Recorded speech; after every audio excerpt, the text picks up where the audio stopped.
Hello and welcome to Welbodi, coming to you from West Africa Democracy Radio, 94.9 FM Dakar, Senegal. Welbodi is WADR's flagship health program that brings to the fore health issues in the sub-region, developments across the board and personal health matters that will allow you to make informed decisions about your well-being. I am Imo Edet. Welcome. Last week on the program, we brought you an interesting discussion on cancer. Survivors of various cancers also relieve their experiences and call for more action on the provision of care facilities. Our guest was Dr. Olatunji Temitope Abiodun, consultant radiation and clinical oncologist. Well, in case you missed that episode, here is an excerpt. Since 2016, I had cancer of the blood. The whole thing started. I must confess here that one of the major problems we have with cancer to survive is finance. So finance is one of the major things. Then you now talk about the fear. Because most of us believe that, once you have cancer, the fear alone can kill you. I've been a survivor for close to 4 years now. I noticed a lump in 2018. March precisely. Then I went for lumpectomy to remove it. Then after the removal, the result of the pathology came out positive to cancer, and that was how I started the treatment. It wasn't easier, as I just said it. It was devastating, and I want to tell the world that cancer is not a death sentence. Once you're diagnosed, just obey your doctors, do what they ask you to do. I am 36 years old. I was diagnosed with cancer when I was 32. I was breastfeeding my first child, and I noticed blood in my breast milk. And after screening, after a couple of lumpectomies, which is when the lump is taken out to do a biopsy, I decided, out of 5 options I was given, to get a mastectomy. So I had a mastectomy done in 2019. It was scary, but it was. I've been good since then. Cancer can occur. It can start from anywhere. The entire body is made up of cells. The breast, we've got cells there. The prostate, we've got cells there. Even the blood, we've got cells there. You can listen to the full edition on our website, wadr.org, or visit our pages on AudioMac and SoundCloud. In this edition, we turn our attention to the growing discrimination against people living with epilepsy, as the International Day is dedicated to shedding light on the realities of this brain disease. We will also hear testimonies from people living with epilepsy. Thank you everyone for joining us, and a special welcome to our listeners in Nigeria, particularly on Democracy Radio, 104.9 FM Abuja. We also welcome our listeners in the Gambia, Ghana, Liberia and Sierra Leone. World Epilepsy Day is dedicated to shedding light on the realities of epilepsy. Each year, World Epilepsy Day is observed on the second Monday of February. In 2025, this International Day is celebrated on the 10th of February. Despite being one of the most common neurological conditions, epilepsy continues to be misunderstood by many, with individuals suffering from it often facing social exclusion, discrimination, and difficulties in accessing healthcare, education, and in most cases, employment opportunities. Epilepsy, in clear terms, is when nerve cells in the brain don't signal properly, subsequently causing seizures. Now, seizures are uncontrolled bursts of electrical activities that change sensations, behaviors, awareness, and muscle movements. Seizure symptoms can vary widely. Some people may lose awareness during a seizure while others don't.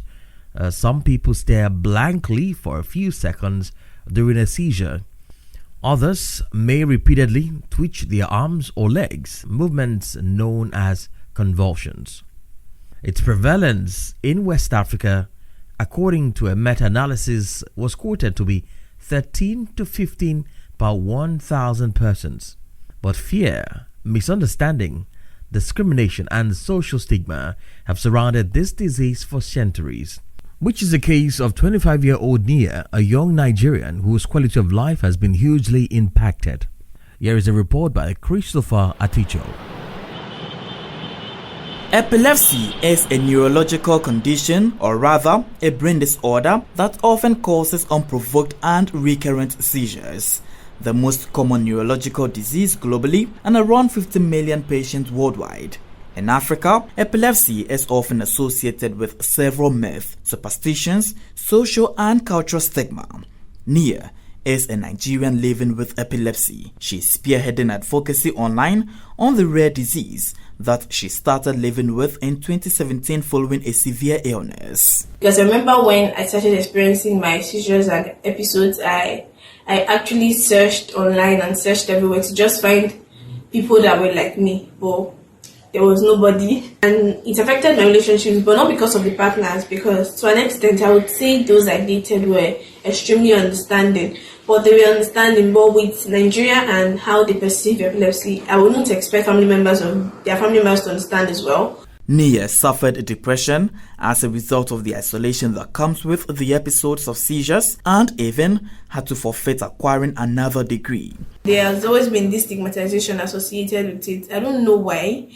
Epilepsy is a neurological disorder that it's a problem from your brain. So I don't know why a problem from your brain is perceived as something that is communicable or contagious. Epilepsy affects between 3 to 4 million Africans. It is produced by temporary change in the electrical function of the brain, causing seizures that affect awareness, movement, and sensation. Niye believes there is no cure for epilepsy, whether medical or traditional. WADR sought for clarity if there is a cure for epilepsy. Epilepsy is treatable, manageable, and at least 57% of it is manageable, in the sense that we can reduce to the barest minimum the frequency of the seizures. Well, yeah, and to some extent, we have a certain degree where the person can be declared cured from the epilepsy. Epilepsy awareness in Africa is visibly low for a continent that houses about 10 million patients. According to the World Health Organization, patients like Niye are using the online space to raise awareness, break myth, tackle depression that is often associated with isolation and stigma, as well as create a safe space for people living with epilepsy in Nigeria and Africa at large. Thank you, Christopher Tisha, for that report. Well, it is a similar story in Liberia, as people living with epilepsy face a dire lack of knowledge about the disease, as well as resources for care. Many are stigmatized, and when spiritual interventions or traditional medicine don't work, people can be rejected from family and society. Although epilepsy is classified as a neurological rather than a mental health disorder, the two are treated within the same program in Liberia.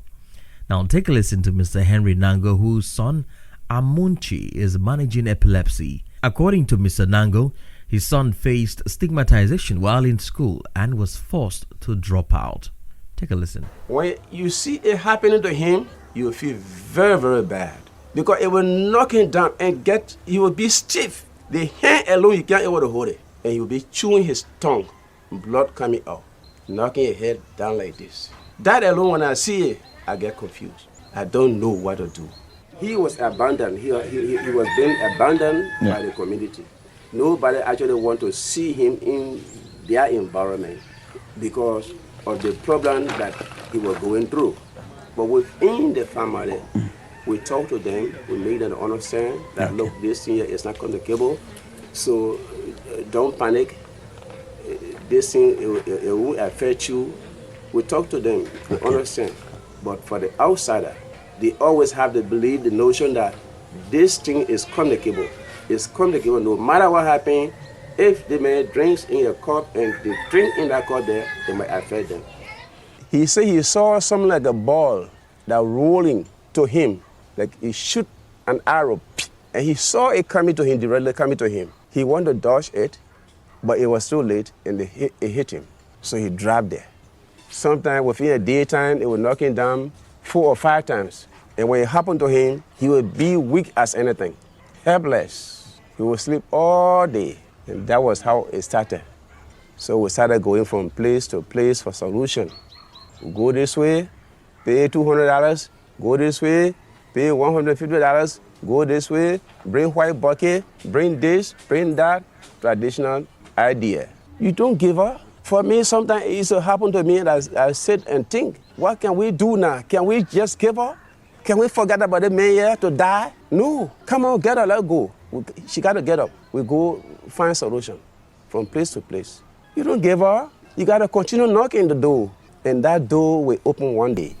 You heard that, Mr. Henry Nango, a parent of a patient living with epilepsy.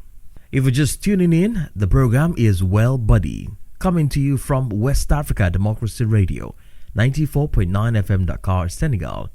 In Nigeria, you are listening to us on Democracy Radio, 104.9 FM Abuja, Al Baraka Radio, 97.5 FM Bauchi, and on Darling FM, 107.3 Owerri Southeast. In Liberia, you are listening to us via partner stations, Alternative Youth Radio, 98.9 FM Bluffel County, Voice of Liberia FM 104.1 in Monrovia, DCN Radio 91.7 FM Riverside County, and Kwateke FM Radio 100.9 Bong County. In Ghana, we are on Royals FM 104.7 Wenchi and Pod Radio 95.1 FM Savannah region. We're also on Hot 104.3 FM and Niye FM 94.0 North Bank region in the Gambia. In Sierra Leone, you are listening to us on African Young Voices 101.6 FM Freetown and Radio Baf 91.3 FM Mile 1. We are talking about epilepsy, and February 10 is the International Day for 2025. Now let's explore more on epilepsy as we bring on board our guest, Dr. Temitokwe Farumbi, a geriatric neurologist and CEO and founder, Brain Health Initiative Nigeria. Thank you very much. Epilepsy is a group of non-communicable brain disorder. I use the word non-communicable because I'll be expanding much more later. Why I stress non-communicable brain disorder, that is characterized by abnormal, excessive electrical discharge in the neurons of the brain that makes people to either lose consciousness, have abnormal movement, and is usually transient. And when someone have more than one episode of that seizure, then it is termed epilepsy. Is this something that is passed from parents to child? A large percentage of it is unknown. Like we say, it's idiopathic, the word unknown. And some of it could actually be as a result of genetics, hereditary. Yeah. But large percentage, the reason why people have seizures and epilepsy, largely it is unknown. However, there are other reasons why people can have seizures, the ones that we know, like birth injuries. Maybe where at the time the child is being born, there was injury that affects the brain cells at that point. Did you say back injury, like our back? Birth. Okay. During childbirth. Okay. Yeah, birth injury, and also maybe infection that affects the child's brain. All this can lead to epilepsy. It can lead to the neurons of the brain susceptible to recurrent abnormal discharge. When there is trauma, like road traffic accidents, and somebody now have head injury, there is scarring in the brain, and this can actually cause abnormal discharge of electrical activities in the neuron. When there is tumor, like tumor in the brain, like cancer or any tumor, any growth in the brain, this also can lead to. Somebody with stroke can have epilepsy. And somebody with other medical conditions like uncontrolled hypertension or uncontrolled blood sugar can make someone to have seizures, and then that person can have more than one seizure and it can lead to epilepsy. Infection that affects the nervous system can actually cause someone to have seizures and then become epileptic. So these are the causes or risk factors for developing epilepsy. So somebody with diabetes has the likelihood of Uncontrolled diabetes can lead to seizures, and uncontrolled can lead to recurrent seizures, and then that can become the patient can become epileptic. quite Uncontrolled diabetes can lead to stroke, and that will lead to scarring of the brain tissue, and that can actually cause epilepsy. Do we say this is a disease or a condition? It's a disease of the brain. It's a brain disease that results from abnormal excessive electrical discharge of the brain. The neurons of the brain constantly communicate for us to understand what goes on in life generally. Yeah. So it's like the wiring of a house or of a building, where when you turn on the switch, it's the light turns on everywhere. But in cases where there is perhaps a breakage somewhere, and that could lead, and the insulation is broken, that can cause a continuous discharge of that leaking out of the wire, right? And that kind of thing can then make other wire to other connections Yes, also to to burn, be yeah. to burn or to have issues. And that's exactly what goes on in the brain also. There is a leakage as a result of perhaps a scar, a tumor, or that I've mentioned elsewhere. So there's no smooth flow of electrical flow. So when that happens, it kind of stimulates other parts of the brain, that and in an excessive way, and that's when the body reacts to it the way that we often see. So it is a disease of the brain. So if someone comes to you with epilepsy, how do you diagnose that person? And diagnosis is largely clinical. Often we need eyewitness accounts, because oftentimes the person that has had that may not have a full recollection of what happened. So it's the person or the people that are around and know when it happens that can describe exactly what that person expressed. So it is largely clinical, and it is corroborated by eyewitness accounts. However, when we have that, based on the clinical history they give, we can then go further and confirm with an electroencephalogram. We call it EEG. Okay. Who then helps us to determine the kind of abnormal discharge that the brain is having even during the epileptic period.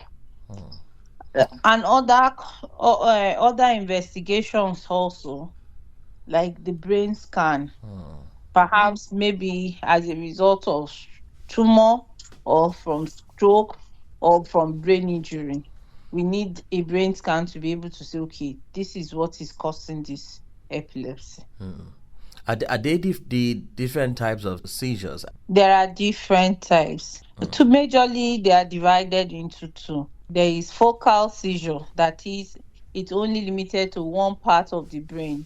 And in most instances, the person does not lose consciousness. The person will be aware of abnormal sensation, abnormal movement involving one part of the body. And the person is aware, but they cannot control that movement. And it's usually transient. That is, it is episodic, it's just for a period, and then. But then Some may experience that focal and then it progresses into a generalized one in such a way that the person will now be having movement involving the hand and the leg and twitching of the head, turning of the head, biting of the tongue, and then losing consciousness. We call that focal with secondary generalization. And there is one that we call it generalized seizures. This, the person does not know the trigger, the person does not know that it's coming, it just happens, and the person is unaware of events. So these are different types that we've been able to classify epilepsy based on the presentation that the person comes with. Of course, there are other further presentation, but then I leave it more to clinical expression. But the one that is often common among children that people don't really look at is called absence seizure. Okay. A child will just stare and they will say the absent means they are absent. So this one does not require somebody jacking. So where and it's a form of generalized seizure. It's just not unaware of the environment for the period of time. And it's often common among young children, but it can be seen also in adults. Quite interesting, doctor. But is it treatable? Epilepsy is treatable, manageable, and at least 57% of it is manageable in the sense that we can reduce to the barest minimum the frequency of the seizures. Well, yeah, and to some extent, we have a certain degree where the person can be declared cure from the epilepsy. At what level is that? There are criteria that we use. The person must be on medication for a while, and then after a review, 2 years of not on medication, and there are no incidents of seizures, and then you review again, and then after a while, the doctor can declare that this person is seizure free without medication. What are the other things that we can do to manage epilepsy? Yeah, somebody, because there are triggers in the sense that somebody who is prone to that discharge, if he's not well taken care of, can then have recurrent triggers. So they must be able to identify such trigger to avoid it. Like someone who is who is not sleeping, who is under a severe stress such that it prevent them from sleeping adequately. This can actually trigger, so lack of sleep can trigger seizures. Also, someone who engage in alcohol injection, these are triggers that can actually cause seizures for somebody who is prone to it. Even excessive light source can actually trigger, like flashes of light can trigger somebody, or excessive noise, sudden noise that makes someone to start to can trigger seizure condition. Infection, uncontrolled infection like malaria also can trigger a fever, can trigger epilepsy condition. So, and then lifestyle modification in the sense that the person should be able to sleep well, avoid excessive stress, and avoid alcohol or smoking. And then also avoid late nights. And oftentimes, someone with epilepsy is advised not to drive so that they cannot become or handle machines machines in the hospital or in factories or yes. Yes. So we often advise them not to undo machines or to not to drive unless they are certified by their doctor that they can drive. And Dr. Temitope Farumbi, thank you so much for your time and for taking us through all we need to know about epilepsy. Thank you for having me. Our guest was Dr. Temitope Farumbi, a geriatric neurologist, CEO and founder, Brain Health Initiative, Nigeria. But before we go, let's bring you some health news. Now, the Health Ministry in Senegal has announced a national strategy to accelerate the eradication of female genital mutilation by 2030. According to Njaga Diouf, Secretary General of the Ministry of Family and Solidarity, the prevalence of female genital mutilation among women aged 15 to 49 has significantly decreased in Senegal from 25% in 2019 to 20.1% in 2023, attributing this positive development to the combined efforts of the authorities and partners committed to eradicating this practice. Well, similarly, in Nigeria, the First Lady, Olurem Tinubu, has declared female genital mutilation as a human rights violation without any health benefits, promising that the administration of her husband would end the menace.